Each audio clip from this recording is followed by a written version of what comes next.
So now we are back with the six part of this chapter. अब सभी लोगों ने ये तो समझ लिया था कि किस तरीके से पूरे के पूरे जो चार स्टेट्स थे उसको कैसे न कैसे करके सरदार वल्लभ भाई पटेल ने एक करने की कोशिश करी थी। और हमने कहीं ना कहीं इसको एनसीईआरटी के अंदर ये देखा था कि हैदराबाद के बारे में और साथ साथ में आपका मणिपुर जो था एक मर्जर एग्रीमेंट और एक स्टैंड स्टिल पॉलिसी के अकॉर्डिंग इन दोनों को मर्ज करने की कोशिश करी गई। जबकि जूनागढ़ और जम्मू एंड कश्मीर दो ऐसे सीरियस इशू बने रहे थे लंबे समय तक जिसमें कहीं ना कहीं एनसीईआरटी के अंदर दिखाया नहीं गया है, लेकिन आपको आने वाली क्लासेस में पता चलेगा। जूनागढ़ के बारे में आपको अलग से पढ़ने की ज़रूरत है, लेकिन जम्मू कश्मीर के बारे में आपको फिर भी दूसरी बुक्स में जानने को मिलेगा। तो जूनागढ़ के अंदर आप ये याद रखिएगा कि जनमत संग्रह जैसी चीज़ें हुई थी जिससे जूनागढ़ भी भारत का हिस्सा बना दिया गया था। अब हाल फिलहाल क्योंकि इन 565 रियासतों को और 4 इन रियासतों को भारत में विलय करने का श्रेय सरदार वल्लभ भाई पटेल को जाता है, तो एनसीईआरटी के अकॉर्डिंग इन नए टॉपिक्स को भी ऐड करा गया है।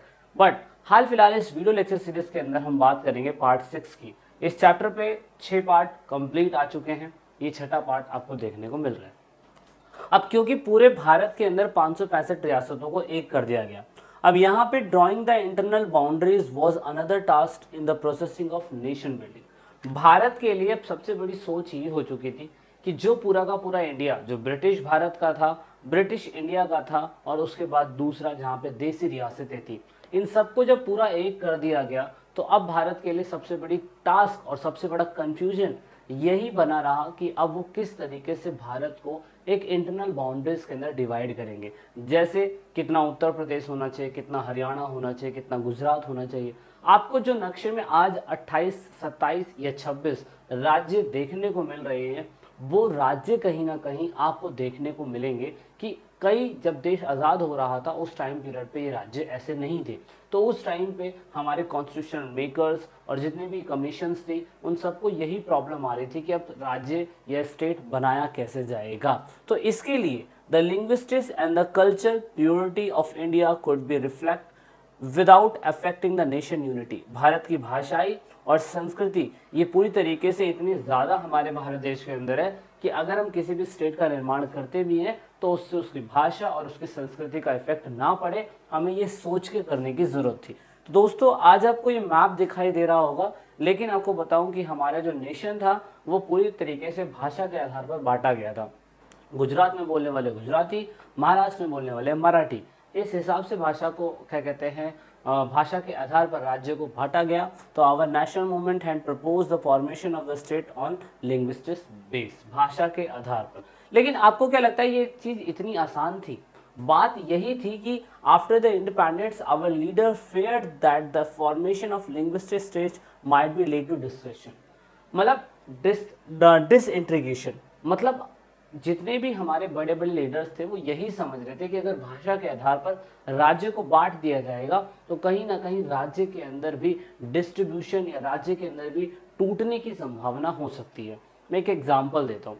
मान लीजिए कि भाषा के आधार पर गुजरात में गुजराती बोलने वालों की संख्या ज़्यादा है, तो क्या वहाँ पर कुछ मुस्लिम्स नहीं रहते होंगे? क्या वहाँ पर कुछ सिख्स नहीं रहते होंगे? क्या वहाँ पर कुछ हिंदू नहीं रहते होंगे? या कोई वहाँ पे हिंदी भाषा बोलने वाले नहीं रहते होंगे? तो ऑफ कोर्स यहाँ पर भी एक प्रॉब्लम आ सकती है। कहने का मतलब सिंपल शब्दों में मेरा ये है कि अगर किसी राज्य को भाषा के आधार पर, किसी एक भाषा के आधार पर बांटा जाए तो दूसरा भी वहाँ पर ये डिमांड करने लग जाएगा कि वहाँ पे मेरी भी क्या कहते हैं भाई, मेरी भी कम्युनिटी के लोग रहते हैं या मेरी भी भाषा बोलने वाले लोग रहते हैं, तो आप कहीं ना कहीं इसके अंदर भी एक स्टेट बना दीजिए। तो ये लीडर्स को बड़ा ही क्या कहते हैं प्रॉब्लम वाली बात थी और लीडर्स को बड़ा खतरा था इन चीज़ों को लेके। लेकिन फिर भी भाषा के आधार पर राज्य को बनाया गया।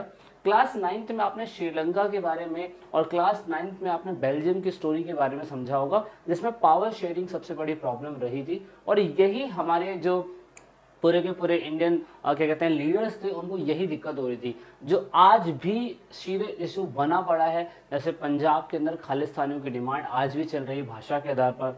आसाम के अंदर बोडो भाषा जो है, बोडो लैंड, आज भी उधर डिमांड चल रही है।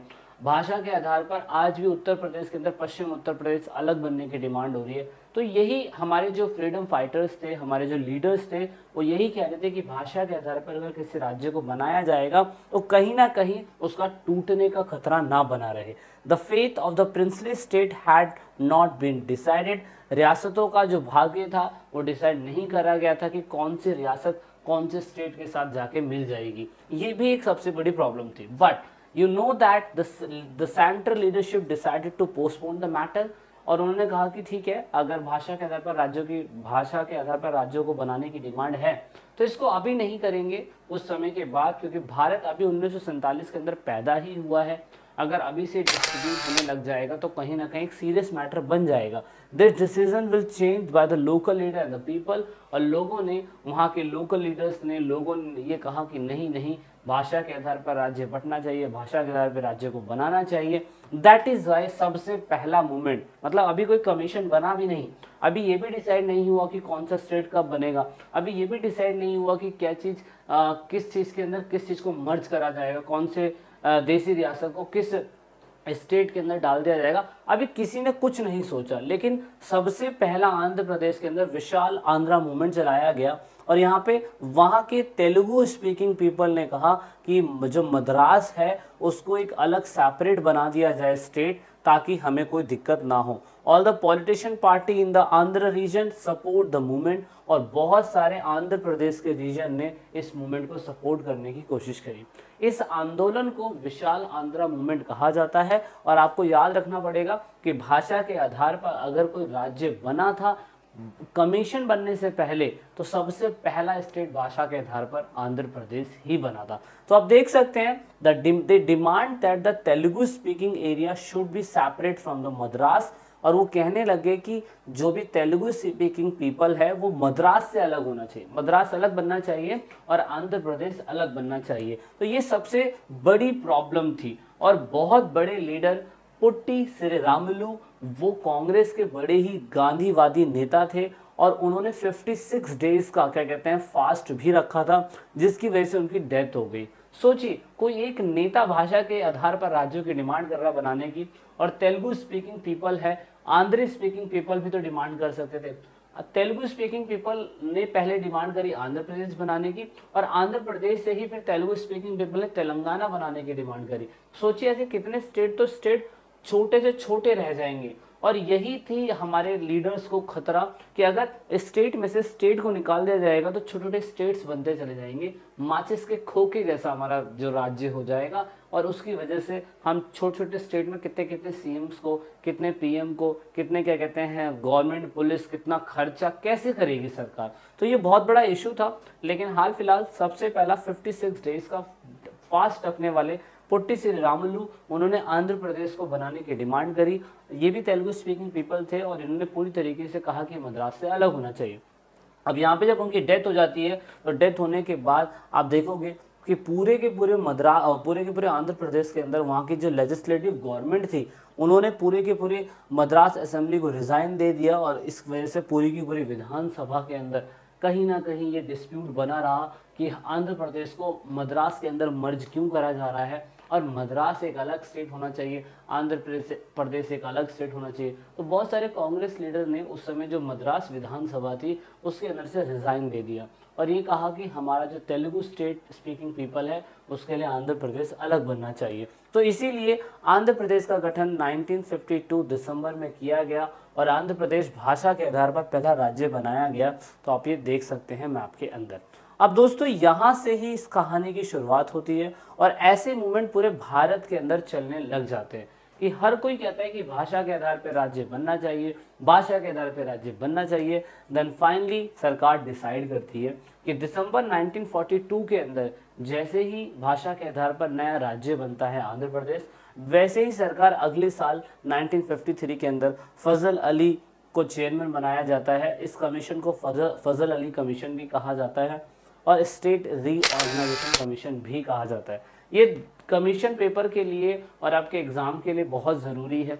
इन्होंने बहुत सारी रिकमेंडेशन दी। एनसीईआरटी में लास्ट ईयर जब बच्चों के एमसीक्यू क्वेश्चन चलाए जा रहे थे तो उस एमसीक्यू क्वेश्चंस के अंदर बहुत बार इन क्वेश्चंस को उठाया भी गया था और यहाँ पे ये डिसाइड हुआ था कि किस तरीके से जो फजल अली कमीशन या स्टेट रीऑर्गेनाइजेशन कमीशन, जिसे हिंदी में राष्ट्रीय पुनर्गठन आयोग कहा जाता है, उन्होंने अगर भाषा के आधार पर राज्य को बनाने की डिमांड करी तो इन्होंने रिकमेंडेशन क्या दी, इन्होंने सिफारिशें क्या करी, वो आइए समझने की कोशिश करते हैं।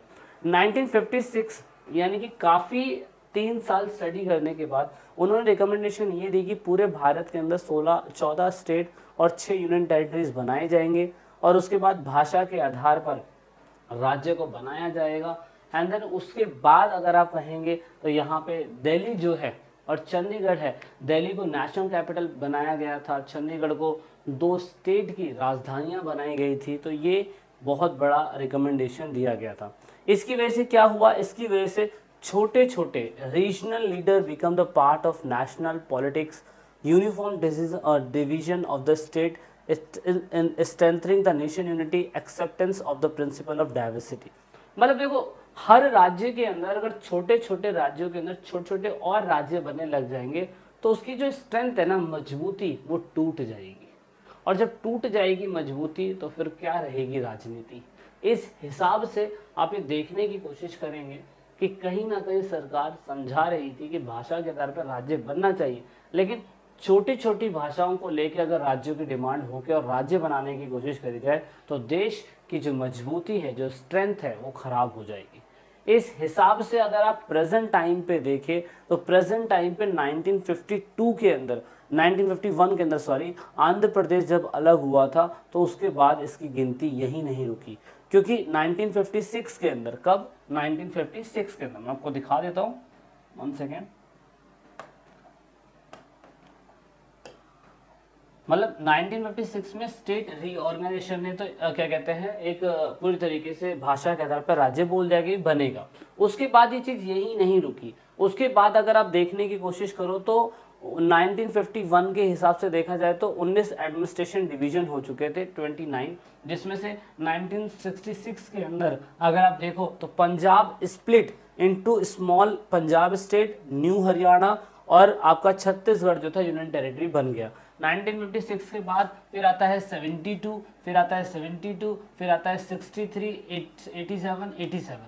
अब देखो, आंध्र प्रदेश जब 7 बहनें थी, जो 7 बहनें थी, उसी के अंदर से क्या कहते हैं इतने सारे स्टेट निकल जाते हैं। अरुणाचल प्रदेश अलग हो गया, सिक्किम अलग हो गया, मेघालय अलग हो गया, त्रिपुरा अलग हो गया, मणिपुर अलग हो गया, नागालैंड अलग हो गया और मिजोरम अलग हो गया। और ये कहानी यही नहीं रुकी। सन 2000 के अंदर छत्तीसगढ़, उसके बाद उत्तराखंड, उसके बाद झारखंड, ये अलग हुए। 2014 के अंदर जो आंध्र प्रदेश तेलुगु स्पीकिंग पीपल थे, उन्होंने ही तेलंगाना की डिमांड करी। इस हिसाब से आप देखोगे प्रेजेंट टाइम के अंदर हमारे स्टेट जो है बदलते रहे। आपको पता होगा कि जम्मू कश्मीर जब अलग हुआ तो यहाँ पे 2 यूनियन टेरिटरी बन गई, यहाँ पे ले बन गया और यहाँ पे जम्मू एंड कश्मीर बन गया।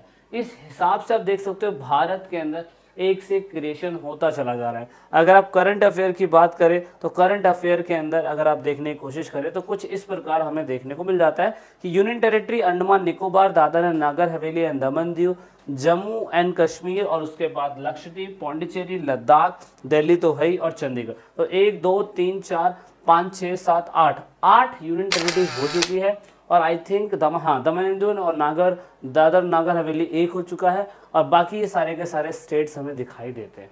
तो अभी प्रेजेंट टाइम पे कितने स्टेट और कितनी यूनियन टेरिटरी है, आप प्लीज़ मुझे कमेंट करके ज़रूर बताइएगा। आपको किसी प्रकार का कोई भी डाउट है तो कमेंट ज़रूर करिएगा, रिस्पॉन्स ज़रूर मिलेगा। माई ई पाठशाला वेबसाइट पे आपको सारे नोट्स, सारी चीज़ें अवेलेबल है, जाके देखिए, मजे लीजिए, एंजॉय करिए। So this is it in this video, let's meet in a next class.